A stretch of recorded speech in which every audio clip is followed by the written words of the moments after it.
It's Rob! Tony! We're in gaming! And that's you!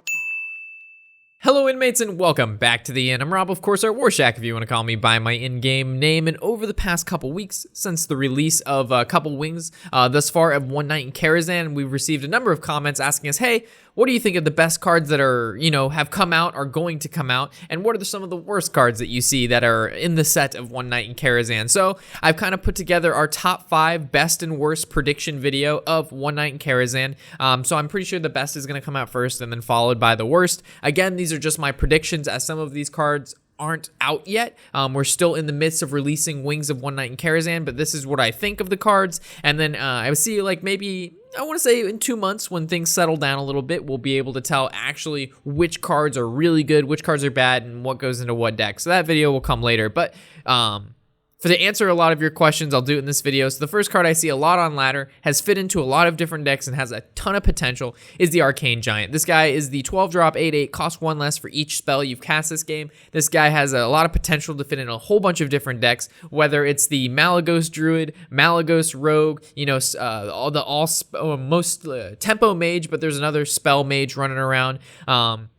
And also fits well in the Yogg Druid deck. So I've seen the OTK Warrior deck with Arcane Giant that Raynad was running. So definitely this is one of the cards that kind of stands out to me as being one of the, I wouldn't say better cards, but cards playing that has been played a lot since release of Karazhan, made it fit into a lot of decks and has been performing well. So I think this is one of the top cards. Again, guys, don't be confused. Since I can only pick 5 cards, the new, the 1-drop 2/2 Beast card that goes into Druid decks, that card is amazing, but is it the actual top 5 best? Probably not. It is good, but remember, we can only pick 5. So if your favorite card's not here, I'm sorry. These, again, are just my predictions. The next card is Firelands Portal. I'm sure you guys have seen this card on ladder. If not, it's coming. The Firelands Portal is the 7-drop, deal 5 damage, summon a random 5 cost minion.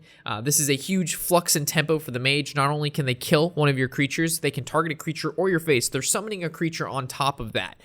This does replace the Flame Strike kind of spot of 7 mana, but it's still a really good card at that. I would say it's on par as good as Flame Strike, or even maybe a tad bit better based on the stats I've seen and what I've seen mages do to me while playing against them with this card.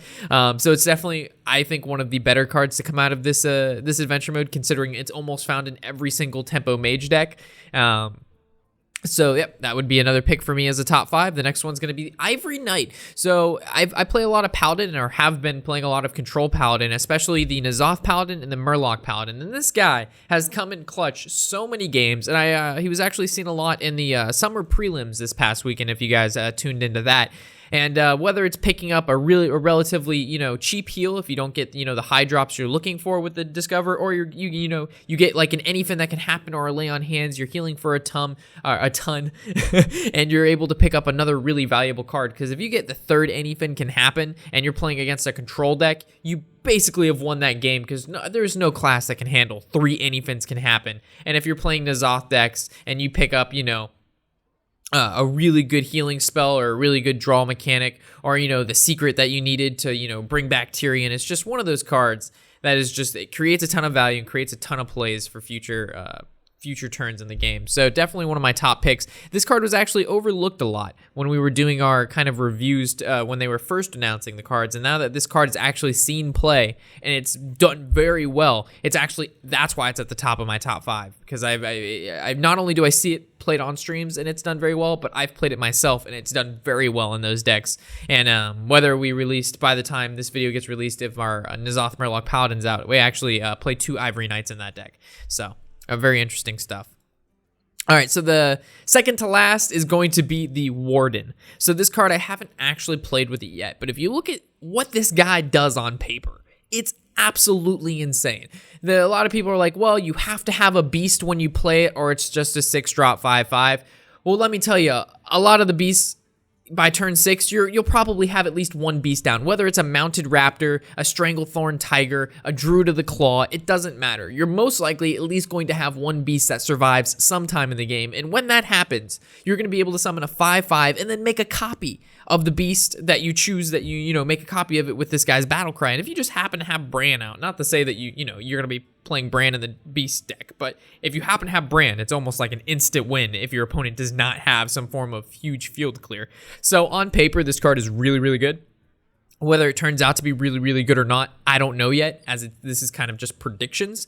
As for the Ivory Knight, we know that card is really good, but this is one of those cards I do not see why this card would not be one of the top cards to come out of the Karazhan expansion. And also, this is like the final push for like the Beast Druid, of which Blizzard's been pushing for a really long time now. Like every expansion, they release more Beast Druid shit, and it's never worked. And I think at the end of this Karazhan expansion, when this card is out, it's going to be at least a tier 2 deck.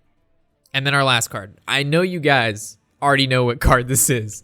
And I know you know. And I know you know. And it's Barnes. This card's absolutely fucking insane. So this guy is a 4-drop 3/4. So its stats are like, okay, well, you pay 4 mana, it's a 3/4, so not that great, but it's ability, guys. It's Battlecry, summon a 1/1 copy of a random minion in your deck. So there's already tons of posts of people saying games are being decided by turn 1 because they can like coin innervate if you're a Druid Barnes. Barnes brings out Yasiraj, and Yasiraj brings out an actual Yasiraj or like a Ragnaros from your deck. And you now have a 3/4, a 1/1 card that brings out more cards out of your deck, or it brings out a Rag.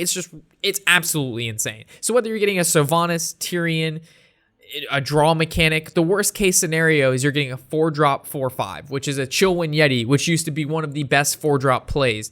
Obviously now things have changed, and you know, Shredder was a really good 4-drop play, but now Standard had cycled him out. We have Barnes as the 4-drop play, and he's even found in not even like Death Rattle decks. You could just play him in a deck, and whether you get a Flame Tongue Totem, Mana Tide Totem, it doesn't matter. This guy just, he's so good, and he's probably the card that's going to be seen in the most decks coming out of Karazhan. Like, you will find this guy in so many decks. There's no deck has to be specifically built around him. He's just good in general. There's no reason for Hearthstone to ever make a card like this, but that's just my opinion. But yep, there's my top 5 prediction, guys.